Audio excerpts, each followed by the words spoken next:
सुदामा जी का ध्यान टूटा। अपना डंडा हाथ में पकड़कर खड़े हुए और आगे बढ़ते हुए बोले, चौ भैया हमें पार उतार दोगे का? नाविक बने भगवान श्री कृष्ण ने कहा, महाराज क्यों नहीं उतारेंगे, हमारा तो काम ही है पार उतारना। सुदामा जी आगे बढ़े और आगे बढ़कर जैसे नाव में बैठने लगे, भगवान श्याम सुंदर बारंबार निहार रहे हैं सुदामा जी को। सुदामा जी से बोले, महाराज कुछ दान दक्षिणा है कि नहीं? सुदामा जी बोले, भैया हमारे पास तो कुछ भी नहीं है। हाँ, हमारे पास एक ही धन है और वो है हमारे श्री कृष्ण, वो है हमारे कन्हैया। आप कहो तो हम उनका कोई भजन तो आपको सुना सकते हैं, बाकी और हमारे पास कुछ भी नहीं है। भगवान के हृदय भर आया, मुंह घुमा लिया, बोले बैठो महाराज बैठो। सुदामा जी बैठ गए नाव में। जैसे नाव चलने लगी, कन्हैया ने पूछा, चो महाराज कहाँ जा रहे हो आप द्वारिका में? तुम्हारा कोई वहां स्वजन रहता है, कोई परिवारी रहता है? सुदामा जी बोले, भैया द्वारिका में हमारा एक मित्र रहता है, हमारा सखा रहता है, हमारे बचपन का यार है वो, हम उसी से मिलने जा रहे हैं। नाविक बने कन्हैया ने पूछा, अच्छा कौन है? सुदामा जी बोले, जो द्वारिकाधीश कृष्ण है ना, वही हमारे मित्र हैं। सुदामा जी को परखने के लिए कन्हैया बोले, वाह महाराज, तन पे नाई लत्ता और चल दिए कलकत्ता। आपने स्वयं को देखा है महाराज? आपके शरीर पर एक वस्त्र भी साबुत नहीं है और उनके महल भी सोने के बने हुए हैं, उनका नगर ही सोने का है और आप उन्हें मित्र बता रहे हैं। सुदामा जी भावुक होकर बोले, ए भैया तू कहा जाने मेरे कृष्ण को, तू कहा जाने मेरे कन्हैया को? अरे हमारे कन्हैया कोई धन दौलत थोड़े ही ना देखे, हमारे कन्हैया का भी कुल खानदान संपत्ति गुण कुछ नहीं देखते। हमारा कन्हैया हमारे श्याम सुंदर केवल भाव देखते हैं, प्रेम देखते हैं कि आप वास्तव में उन्हें प्रेम करते हैं या नहीं। भगवान कृष्ण की आंखों में आंसू आ गए, मुंह घुमा करके नाव को चलाने लगे और सुदामा जी महाराज मगन होकर प्रभु का भजन गाने लगे। कब पता नहीं समुद्र पार हो गया और जैसे ही पार उतरे हैं, नाव में से उतरकर उस सोने की नगरी द्वारिका की उन दिव्य गलियों में, उस राजमार्ग पर जैसे ही सुदामा जी आगे बढ़े, सभी नगरवासी आंखें फाड़ फाड़ कर सुदामा को देख रहे हैं। ये ब्राह्मण देवता कहां से आए हैं? किसी से पूछा, भैया यहाँ पर द्वारिकाधीश का महल कहाँ है, श्याम सुंदर का महल कहाँ है? किसी नगरवासी सज्जन ने इशारा करके कहा, महाराज ये जो आप सबसे ऊंचा महल देख रहे हैं, यही कन्हैया का है, यही श्याम सुंदर का महल है। सुदामा जी महाराज दरवाजे पर गए और वहां जाकर खड़े हुए उन द्वारपालों से कहा, भैया मैं बहुत दूर से आया हूँ, कृष्ण का बचपन का मित्र हूँ, दर्शन करना चाहता हूँ, आप उन्हें बोल दें कि सुदामा आए हैं। सुदामा जी आए हैं। द्वारपालों ने कहा, महाराज अभी अभी हमें खबर मिली है कि द्वारिकाधीश प्रभु सभा में से उठकर अपने महल में गए हैं प्रसाद पाने के लिए, भोजन के लिए। यदि प्रभु आराम नहीं कर रहे होंगे तो हम आपकी सूचना अभी जाकर देते हैं। इतना कहकर द्वारपाल जाकर भगवान से बोले, हमारे भक्त वत्सल प्रभु श्याम सुंदर आज अपने महल में बैठकर भोजन पा रहे हैं।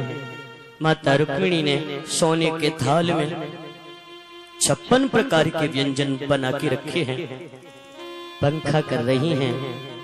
श्री कृष्णचंद्र प्रभु जैसे ही पहला कौर तोड़कर मुंह में डालने वाले होते हैं, तभी सामने दरबान दिखता है, द्वारपाल दिखता है। द्वारपाल को देखा, कहा कहो भैया कैसे आए?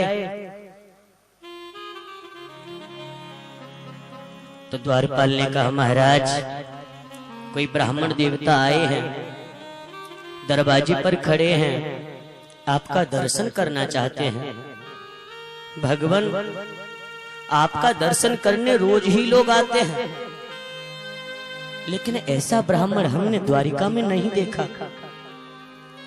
क्या बताऊं प्रभु आपको, कैसा है स्वरूप है उनका। शीस पगान जगातन पे प्रभु जाने को आए बसो के ही ग्रामा।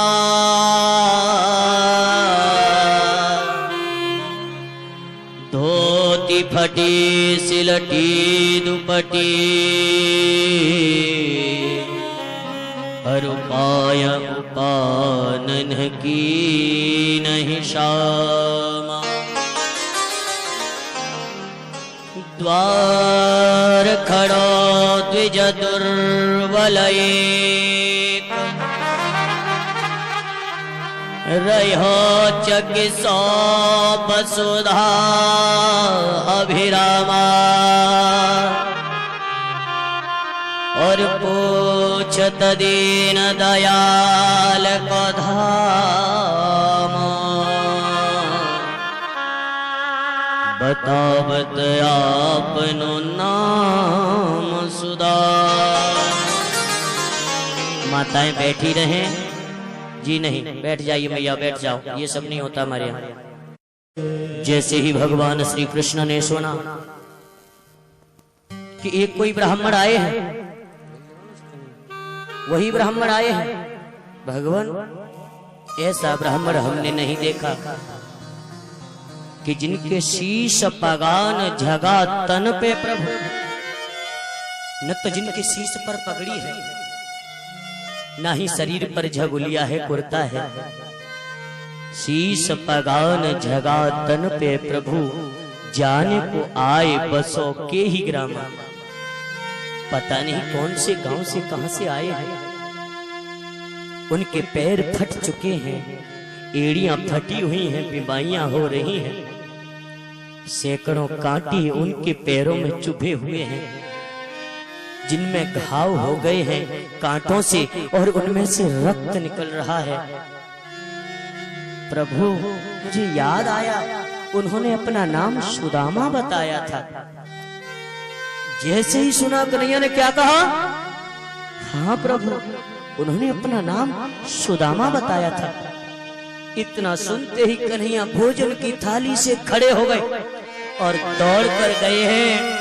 आज 7 द्योड़ियों को पार करके दौड़कर अपने मित्र कृष्ण ने अपने मित्र सुदामा को गले से लगा लिया, हृदय से लगाकर बड़े प्रेम से भाव से गले मिले और बड़े भाव आदर के सहित श्री सुदामा जी महाराज को लेकर अपने महल की तरफ आ रहे हैं।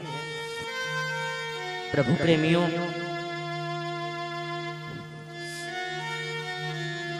सारे सैनिक सभी मंत्री सब पीछे पीछे दौड़ रहे हैं और भगवान श्री द्वारिकाधीश आज अपने बचपन के मित्र सुदामा को लेकर अपने महल में गए।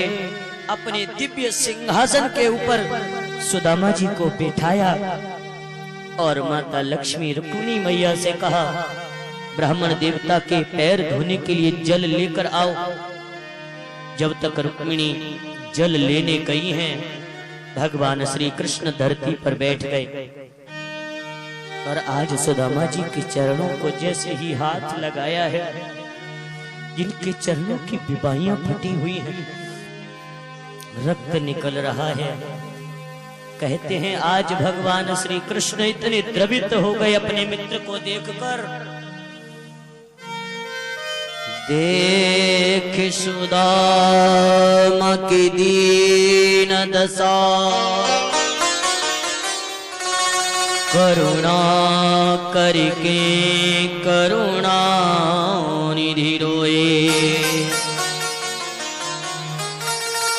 पानी परात को हाथ छुओ नहीं, अरुणेनन के जल सो पग धोए।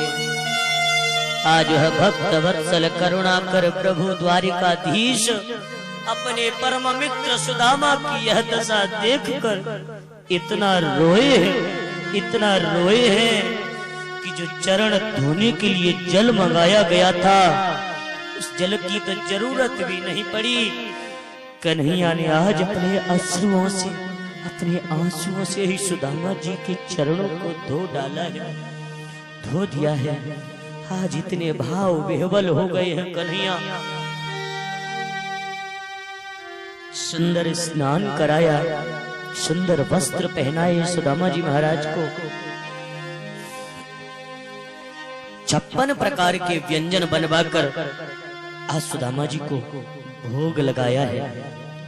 दोनों मित्र बैठकर जैसे ही भोजन के लिए आए हैं, प्रभु प्रेमियों, यदि सुदामा जी महाराज के मन में कोई भी इच्छा होती, कोई भी ऐसी कामना होती, तो इतने दिनों के भूखे प्यासे उस भोजन पर टूट के गिरते। लेकिन सुदामा जी ने हाथ जोड़ के मना कर दिया। कन्हैया भैया, इतने पकवान खाने से भजन में मन नहीं लगता। कन्हैया मुझे ये सब नहीं चाहिए। कन्हैया ने कहा, भैया इसे तुम मेरा प्रसाद समझ कर पाओगे तो कोई भी कृति नहीं आएगी। थोड़ा सा प्रसाद सुदामा जी ने पाया। दोनों मित्र बैठकर अपनी बचपन की यादें, बचपन की बातें करने लगे। भगवत प्रेमियों, आज सुदामा जी महाराज से भगवान कृष्ण ने कहा, अपि ब्रह्मन् गुरुकुलात् भवता लब्ध दक्षिणात्